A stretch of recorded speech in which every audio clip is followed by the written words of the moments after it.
நீங்கள் எந்த தப்பு பண்ணாலும் அதை யாரும் சுட்டி காட்ட மாட்டாங்க, கேட்க மாட்டாங்கன்னு நினச்சிட்டு இருக்கீங்களா? டிஎன்பிஎஸ்சி ரீசெண்ட் டேஸில் பண்ணுறது எதுவுமே சரியில்லை. ஒரு ஸ்கூல் படிக்கிற ஒரு ஸ்டூடெண்ட்டை போய் நம்ம திருக்குறளை வாட்சி காமிச்சிட்டு இதுக்கான ஆங்கில மொழிபெயர்ப்பு சொன்னோன்னா கண்டிப்பாக அவங்களே வந்துட்டு இது தப்புன்னு சொல்லுவாங்க. ஏன்னா திருவள்ளுவர் எப்பயுமே இந்த மாதிரி சொல்லவே மாட்டார். இது ஒரு காமன். இதில் தப்பு நடக்குது நடக்கலன்னா பேச வாய்ப்பே இல்லை. திருக்குறளை படித்த ஒவ்வொருத்தருக்குமே தெரியும். திருவள்ளுவர் வந்துட்டு இவ்வளோ கேவலமாக எங்கேயுமே எந்த ஒரு குறளையுமே வந்துட்டு சொன்னதே கிடையாது. இப்போ என்னோட கேள்வி என்ன அப்படின்னா, இந்த கேள்வி எடுத்தவங்க கண்டிப்பாக திருக்குறளை பற்றி படிக்கவே படிக்காத, திருக்குறள்னா என்னன்னே தெரியாத ஆளாக தான் இருக்கணும். அப்படிப்பட்ட நீங்கள் எப்படி டிஎன்பிஎஸ்சியில் கொஸ்டின் செட் பண்ணுற இடத்துக்கு போனீங்க? சரி, அவங்க தான் தப்பாக எடுத்துட்டாங்க. இதை ஒருத்தர் டைப் பண்ணியிருப்பாங்க பார்த்தீங்களா, அவங்களையும் வந்துட்டு இதை படித்து பார்க்கலையா?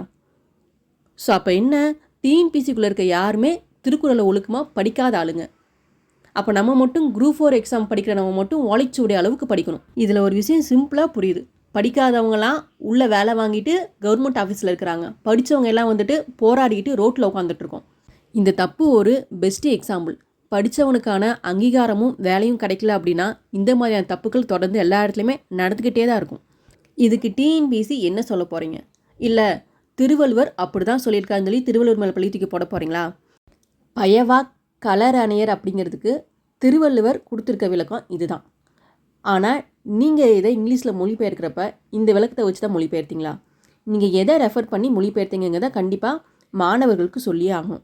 தப்பு செஞ்சால் மன்னிப்பு கேட்கணும்னு நம்ம குழந்தைங்களுக்கு கூட சொல்லி கொடுத்து வளர்க்குறோம். ஆனால் டிஎன்பிஎஸ்சி நீங்கள் ஒவ்வொரு வாட்டியும் பெரிய பெரிய அளவுக்கு தப்பு செய்கிறீங்க.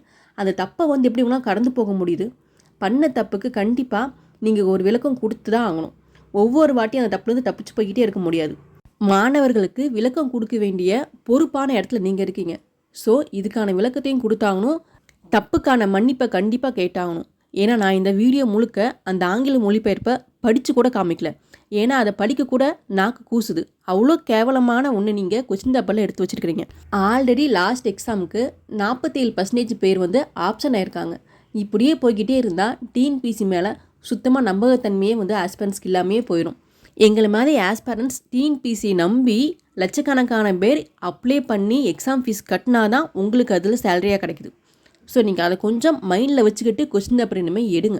ஏன்னா நீங்கள் ஃப்ரீ சர்வீஸ் பண்ணலை, கோடிக்கணக்கில் எக்ஸாம் ஃபீஸாக வாங்கிட்டு தான் பண்ணிகிட்ருக்கீங்க. வாங்குகிற சம்பளத்துக்கு 100% உண்மையாக வேலை செய்யுங்க, அது மட்டும் போதும். உங்கள்கிட்ட நாங்கள் பெருசாக எதுவுமே எதிர்பார்க்கல. வாங்குகிற சம்பளத்துக்கு 100% உண்மையாக நேர்மையாக இருங்க ஆஸ்பிரண்ட்ஸ்க்கு. அதுதான் உங்கள்கிட்ட நாங்கள் எல்லாருமே எதிர்பார்க்குறது. இந்த கேள்வி பற்றின உங்களோட கருத்துக்கள் என்னங்கிறத மறக்காமல் கீழே கமெண்ட் பண்ணுங்கள் ஆஸ்பிரண்ட்ஸ். தேங்க்ஸ் ஃபார் வாட்சிங்.